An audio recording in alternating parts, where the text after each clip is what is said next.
সবাই দেখ প্রথম দেখেন একটা মসজিদ, এই মসজিদের নাম হলো মসজিদে আলী। কি নাম? মসজিদে আলী। হযরতে ফাতেমা রাদিয়াল্লাহু তাআলা আনহা এবং হযরতে আলী এইখানটায় বাড়ি ছিল। বাড়ি কোনটায়? যে সাহাবা যেখানে বাড়ি ছিল সেই জায়গাটা মসজিদ করে দেওয়া হয়েছে স্মৃতিস্বরূপ, যাতে মানুষ বুঝতে পারে।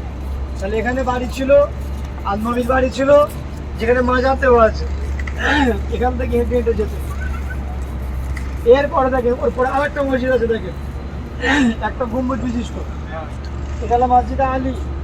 এরপরে ওই দিকটা দেখেন, সেই দেখেন হলুদ বুদাটা সরিয়ে করা আছে, ওটা হলো মসজিদে আবু বকর। কি নাম? মসজিদে আবু বকর। আবু বকর হুজুর ওটা বাড়ি ছিল, বুঝতে পারলেন? মসজিদে আবু বকর হুজুরের বাড়ি কোনটা ছিল? ওইটা।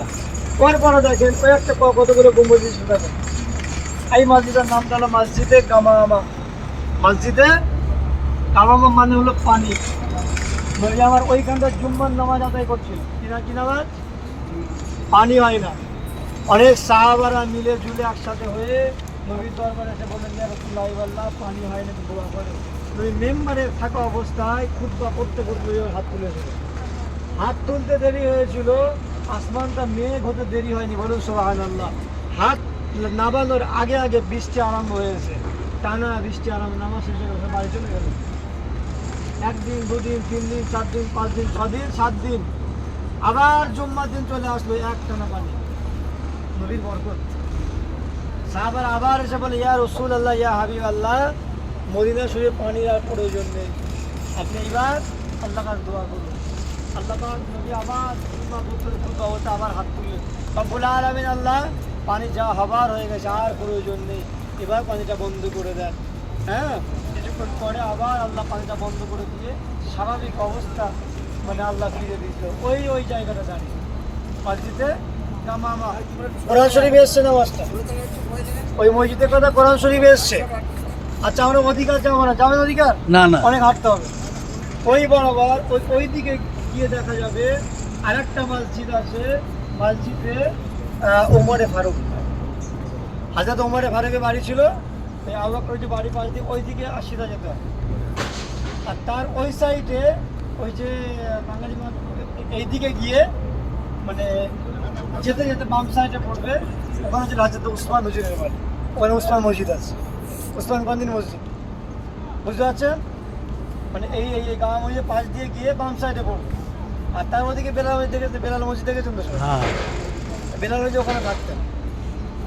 নবীর ইন্তেকালের পরে হযরত বেলাল আর থাকতে পারছেন না, সহ্য করতে পারছেন না। হযরত বেলাল সহ্য করতে পারে না, তিনি সিদ্ধান্ত নিলেন যে আমি আর মদিনা থাকবো না। তিনি সিধা চলে গেলেন, মানে চলে গেলেন। 1 মাস 2 মাস পরে বেলাল থাকতে পারে না। নবী একদিন স্বপ্ন দেখাচ্ছে, বেলাল তুমি আমাকে ছেড়ে চলে গেলে, আমি মদিনাতে আছি, আমার কথা ভুলে গেলে, তুমি চলে গেলে। হযরত বেলাল চিক মেরে উঠে ওই অবস্থায় তিনি আবার ব্যাক আসলেন। যখন এখানে পৌঁছালেন, টাইমটা ছিল ফজরের টাইম।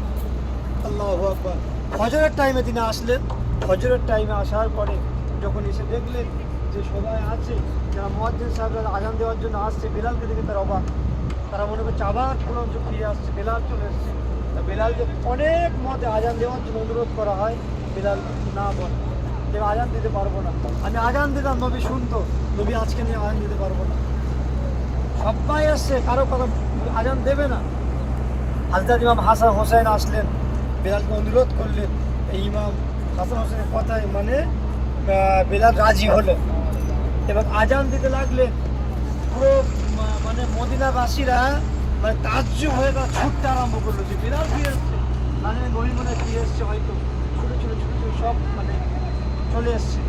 এরকম টাইমে 4টে বাক্য বলার পরে হযরত বেলাল অজ্ঞান হয়ে গেলেন।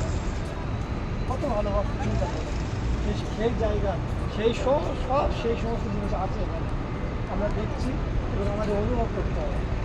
সেই যুগটা আর ফিরে আসবে না, আমাদের অনুভব করতে হবে।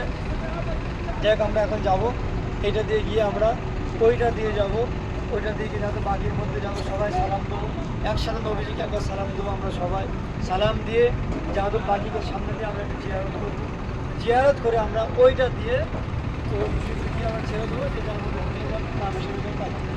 বুঝতে পারছেন? যদি কেউ না বুঝতে পারে জিজ্ঞাসা করবেন, যদি কেউ মনে কোশ্চেন থাকে জিজ্ঞাসা করবেন, যতটুকু জানি ইনশাল্লাহ আপনাদেরকে বলবো। আচ্ছা